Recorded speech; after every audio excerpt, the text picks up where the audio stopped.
Hello and welcome to Triage, rapid legal lessons for busy healthcare professionals, a podcast created and produced by K&L Gates. Each episode is designed to highlight important developments in health law and analyze the impact on our clients and friends of the firm. We hope you enjoy this podcast. This episode of Triage is part of a series of podcasts, articles, and alerts from K&L Gates that address various topics surrounding COVID-19 and long-term care facilities.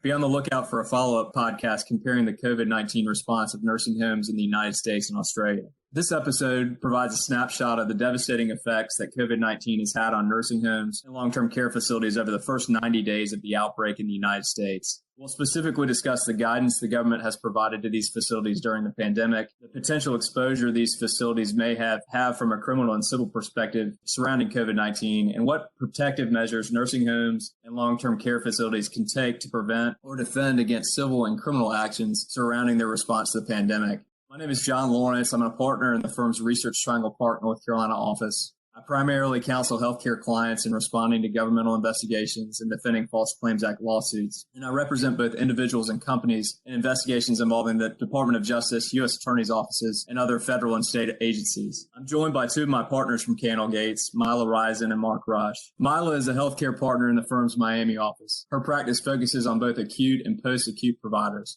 She has experience with complex regulatory matters, internal and external investigations, and compliance programs, including corporate integrity agreements. During this pandemic, Myla has spent a significant amount of time providing information and resources to nursing home and long-term care communities. Mark is a partner in the firm's Pittsburgh office. His practice focuses on government investigations in and outside of healthcare. He has extensive experience handling both civil and criminal matters across various industries. Mark is a former federal prosecutor and draws on that experience in defending clients in high-stakes criminal and civil matters. We're around 90 days from when the first reported case of COVID-19 hit a nursing home in the state of Washington. Since that time, the nursing home industry has continued to be hit hard by the virus throughout the country. According to data from a compilation of recent state reports by Kaiser Family Foundation, long-term care facilities represent approximately 43% of the COVID-19 deaths in 40 states. On March 30th, 2020, the Centers for Disease Control and Prevention estimated that over 400 nursing homes have been impacted.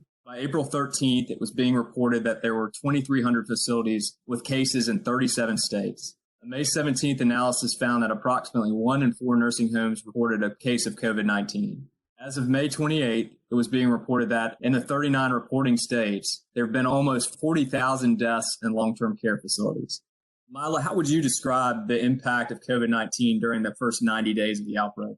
Yeah, thanks, John. And I think this really has been a very tragic time for the nursing homes and long-term care facilities. Our prayers go out to all those who have struggled with all of the issues, as well as the people who have lost their lives. In terms of challenges also is that it's extremely high-risk population that's been confirmed by the CDC. And it's a population that's in a very confined environment. And that just exacerbates a very difficult situation. There has been a significant amount of guidance that's come out to this population, and we're going to touch on that. But it's been changing very, very frequently and from a number of different sources. And then also to compound that is there's been a number of staff shortages. And they were in this industry before, and they have as well been exacerbated by this situation. So you have a significant amount of guidance coming out that's changing as we learn information about the virus. And then you have staff shortages that are there to process and implement it. The testing has also been a challenge. The amount of just the accessibility of the test, as well as how long it takes for the test. A lot of nursing homes and long-term care facilities has been challenged with that because it's a very rapid virus with long delays in testing. In addition to the testing availability, also PPE has not been available. As we know, even in the hospital environment, it was a challenge. Interestingly, a survey in April by CMS indicated they were, as many of you know, that they're doing focused infection surveys. And this infection control survey, that 25% of the nursing home did not demonstrate proper use of PPE, and 36% of the facilities inspected did not have proper hand washing guidelines. So that's a real challenge in terms of numbers. I still think we're seeing challenges as well in terms of now we're thinking about reopening, and this is the reopening time throughout the country. And even in the reopening time, the numbers for the facilities are continuing to be high. It was reported last week that the elders living in the long-term care facilities in Florida accounted for 7 in the 10 Florida deaths resulting from the coronavirus. So the numbers are still significantly high, and it's still an area to watch. And how would you say these facilities have handled reporting outbreaks to the government or providing information to residents and families surrounding the outbreaks? So yes, the report has been very interesting in this area. Recently, there is a rule that came out specifically addressing reporting to the CDC information, as well as reporting information to the residents, their representatives, and their families. From the CDC's perspective, now it's going to be a standard format over a set period of time. And there'll be certain items that are listed that are supposed to be specifically identified when reported. Also on the residents, families, and representatives, there's specific criteria that calls for reporting and the time period for reporting. So we're now going to see more uniformity in the reporting and the timeliness. Before this, on the CDC side, the information that was reported was less than frequent that we saw. And then on the states, it's been variant in terms of the reporting. Based on the new rule, information came out as of 5/31/20 on the CMS website that talks about for the total number of long-term care facilities that reported, the deaths were for the residents was 31,782. So this is the first time we're seeing the CMS data reporting from the reporting under the rule, but that's the data. And then also in terms of the positive cases for the residents, it's over 95,000. There was also at the bottom a cautionary disclaimer about that new time that this information is being reported, but it's information out there and accessible that now we can start tracking it from this mechanism now that we have it being reported up. When we think about this outbreak, why do you think that it has been particularly acutely felt at these facilities over the last 90 days? Why is it so acute? I think it's a lot of what we talked about before, John, that it's extremely fragile population with a lot of underlying conditions, very close setting. Unfortunately, sometimes multiple people are in one room, and that goes to the economic issues that are behind some of this. Also, the long test time that I touched on before and a very quick spreading virus. And then the staffing shortages in terms of what we talked about. A big thing that we've learned is that a lot of this is being spread when staff are asymptomatic. And so that it goes to the residents and we're not even knowing till one of the residents is showing symptoms. We talked about the findings of early April and what are some of the causes that are going on to lead to some of these areas of concern. But I think we're going to continue to see an area of focus to hopefully get to the root cause of a lot of these issues. And also the other fact is that you are not seeing the visitors of the families, but there's also staff, a significant amount of staff going in and out of these places that is just by definition of the type of facility it is that's leading to some of the spreading of the virus. And obviously, in light of the acute impacts at these facilities, the facilities themselves are looking for guidance. Can you talk some about what guidance exists from the government and where do nursing homes and other facilities look for that guidance? In terms of the guidance, as I touched on earlier, there's been a lot of guidance that's come out in the past few months since this has started, and it's been evolving over time and really changing. Guidance is in key areas such as infection control, telehealth, transfers, visitation, and now we touched on the reporting. And the guidance is really coming out from 3 main sources: CMS, CDC, and the states. The associations have been providing input too, as well as this has started. But the challenge really has been on the guidance side is there's no one place that you can find all of this guidance. K&L actually has put together a resource document for the federal guidance specifically limited to the nursing homes and long-term care. But it's very challenging for staff to be able to process it and implement this information. And I think also on the guidance side, what we're also seeing is a lot of the guidance is, particularly like the new reporting requirements, is also having CMP ramifications that if it's not done properly. And Mark, given the widespread impact of these facilities, obviously facilities are concerned about potential criminal and civil liability exposure. What do you think are the biggest liability risks for these facilities in light of the COVID outbreak?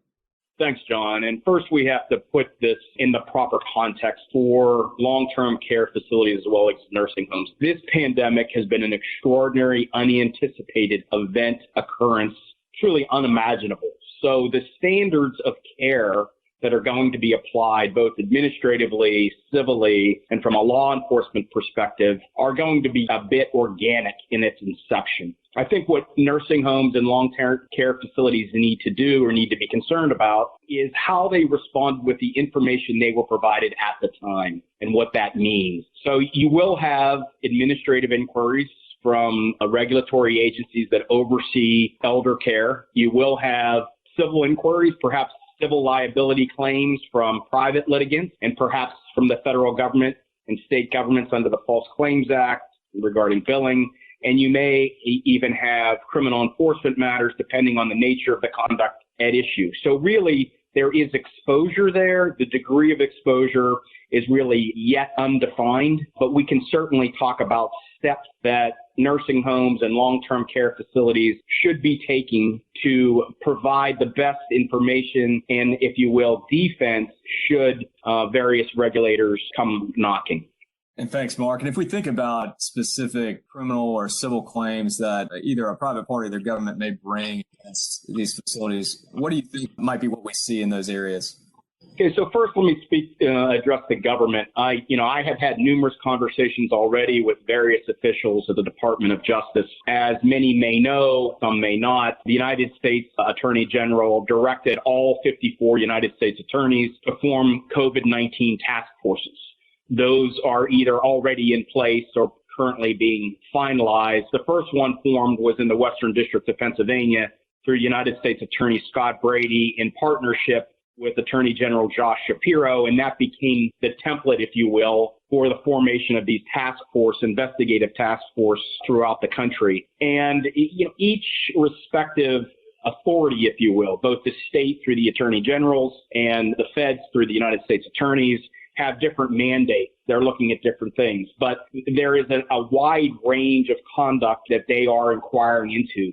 Obviously, at the state level, it's elder care issues. Are our elderly being provided an appropriate amount of care given the outbreak and given what we knew and when we knew it? They're also looking, of course, at price gouging issues, et cetera, from a consumer protection perspective. The United States attorneys are looking at, are they providing the care that they're certifying they're providing when claims are filed?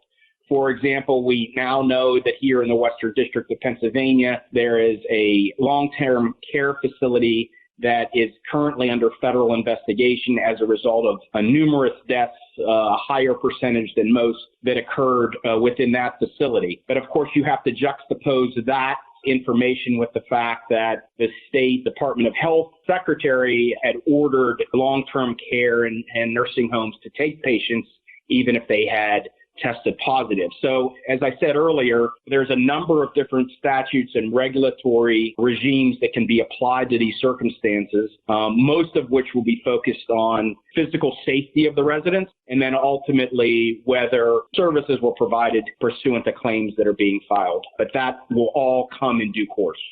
Mark, what about immunity for nursing homes and their employees, given the nature of the virus, its detrimental impact, and the suggestion by some that there may be shields from tort liability to encourage, in particular, nursing home employees to continue to care for nursing home residents? In other words, how likely do you think that these grants of immunity are? Certainly. I don't know how far the immunity type discussion is going to go. First off, let's put this in context as well. Immunity that they're just speaking of is civil liability immunity. It's immunity from private litigants suing based on negligence or standard of care, suing a nursing home on behalf of a patient.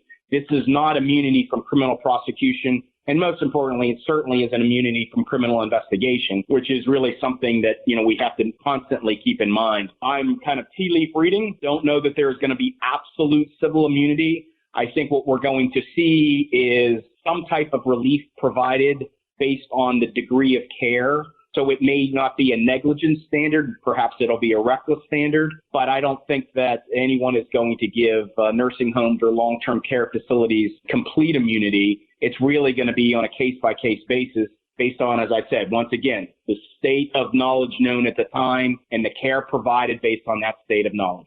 Thanks, Mark. When we consider potential liability exposure for long-term care facilities, the Federal False Claims Act and state equivalents may also prove to be a significant tool that whistleblowers and the government may use against these facilities from a civil perspective. Prior to the outbreak in early 2020, the Department of Justice, through its Elder Justice Initiative, highlighted the fact that enforcement actions against long-term care facilities for billing practices and for substandard care was a governmental priority. With the COVID-19 pandemic, such FCA-related enforcement is likely to be magnified, particularly surrounding allegations that the care of long-term care facilities delivered before and during the pandemic was substandard.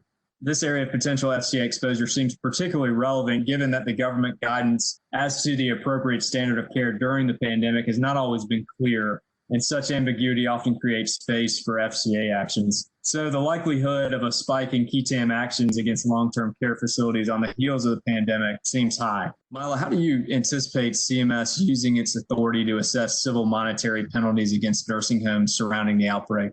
One area that I think that we're going to see the CMP focus is on the survey context. A large amount of money, over $80 million, was just set aside recently to focus on the surveyings of the long-term care and nursing homes. And I think we're going to continue to see the survey process. One of the recent rules that was out there on reporting specifically called for the identified CMPs as part of if the rule is not complied with, that was going to be enforced. A good example of this in terms of CMPs in the surveying context is one of the facilities in Washington, the state of Washington, that they were fined over $600,000 related to alleged violations of the federal requirements. So that's one that we know of that's been public. And I think that's something that, depending on the findings and depending on the situation, that we're going to see additional fines out there.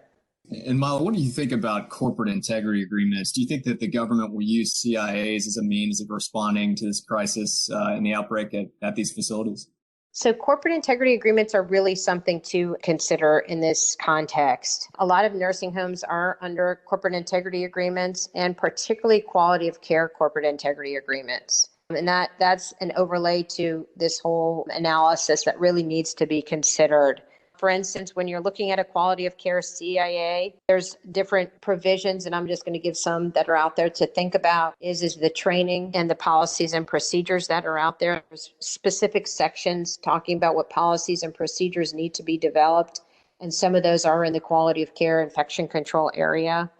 Also, you have the certifications that need to be completed both by management and board, and those are broad certifications that talk about compliance with quality. And then the other provisions are the reporting. In the reporting provision, there's a provision that specifically talks about standards that need to be met in quality of care. So I encourage anyone who is part of a CIA to really focus on that area when they're doing their analysis, because it is something to consider. And in light of the criminal, civil, and administrative exposure that we've highlighted, what would you say nursing facilities, Myla, should be doing right now to try to comply with government expectations and requirements surrounding the COVID outbreak?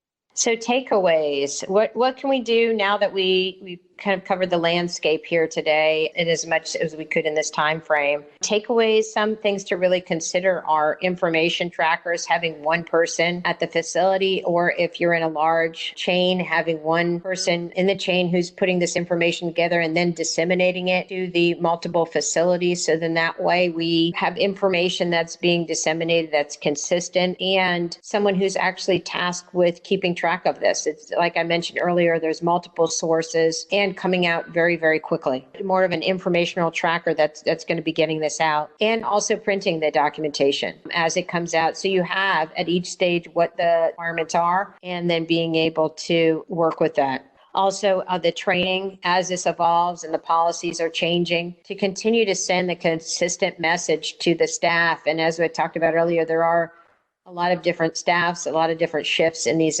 nursing homes and long-term care facilities, and to make sure that everyone's getting the message. Also, another area to really consider are the self-assessments, doing an assessment on your own based on a lot of the guidance that's out there, and seeing where you are and how you can improve. And the same way with more of a mock survey and getting an outside entity to do it. One of the things that John, Mark, and I have all talked about is that if you are going to be doing the self-assessment mock surveys, to really consider the retention of counsel, because it's something to think about. And I know Mark's going to touch on this a little bit, is that the importance of protecting it by attorney-client privilege, depending on their facts and your circumstances. And Mark, in terms of liability exposure, from your perspective, what can these facilities be doing right now to reduce that exposure? The one major key factor that nursing homes and long-term care facilities should be focused on, and Myla just touched upon this, is making sure that the decision-making process within the nursing homes is well documented and is done at the highest levels. Decisions regarding the care of patients for this epidemic should be or should continue to be made at the C-suite level for these homes. I mean, this is what's key and critical. Moreover, I always tell people that I'm more of an anthropologist, forensic anthropologist than anything else, because by the time I get involved, my job is primarily recreating history. It's key and critical that, as Myla talked about, that nursing homes and long-term care facilities document and maintain files on the guidance they received and followed, memos of the implementation of that guidance, follow up as that guidance changed and was revised, and then memos of how the nursing home or long-term care facility responded. I am a bit cautious in the area of self-audit, because many of those things can be discovered, or they are discoverable unless done in conjunction and at the direction of counsel. So if that self-assessment, if you will, is privileged, as opposed to being available pursuant to a grand jury subpoena, an administrative civil investigative demand, or other type of process. So unfortunately, we must be vigilant in recreating the files, and Myla's suggestion of having a contact person and compiling this information is excellent. But at the same time, we have to be mindful that there are going to be both private plaintiffs and others in governmental positions that are going to be reviewing the steps that we took during this outbreak. So I think that really documenting the decision-making process and ensuring that decisions are at the highest level is really the main step that folks can do right now. And Mark, what should a nursing home or similar facility do if they receive notice of a lawsuit or a government inquiry surrounding this pandemic? So, in response to that, I think if anyone does receive a letter from an agency, an investigative demand, of course, a subpoena or other type of process, they really should be in touch with, if they have in-house counsel, and if not, outside counsel from the get-go. There are immediate steps that need to be taken, such as the preservation of evidence, if you will. Obviously, if they follow the guidance provided herein that we discussed today about maintaining these files, that will be in place already. But really important to coordinate with counsel so that future steps that are taken, one, are governed by privilege, two, are methodical and process-driven, and three, so that they respond to the various standards that may be implied, both administratively from a civil perspective, and then, of course, obviously criminal. And in the criminal realm, you're talking about, at a minimum, reckless conduct, and more likely than not, intent to commit a crime. Thank you, Myla and Mark, for your insights. If any of our listeners have any questions or comments, please feel free to let us know. In terms of other COVID-19 related information, please visit Karen Gates' COVID-19 Resource Center on our website and subscribe. Thanks. Thanks again for listening to Triage, rapid legal lessons for busy healthcare professionals. New episodes are available for download through iTunes, Google Play, and other podcast applications. By subscribing to Triage, you will receive timely notifications of each new episode. Also, if you have any topics that you would like to hear discussed on Triage, please don't hesitate to email triagesupport@klgates.com. We would love to hear from you.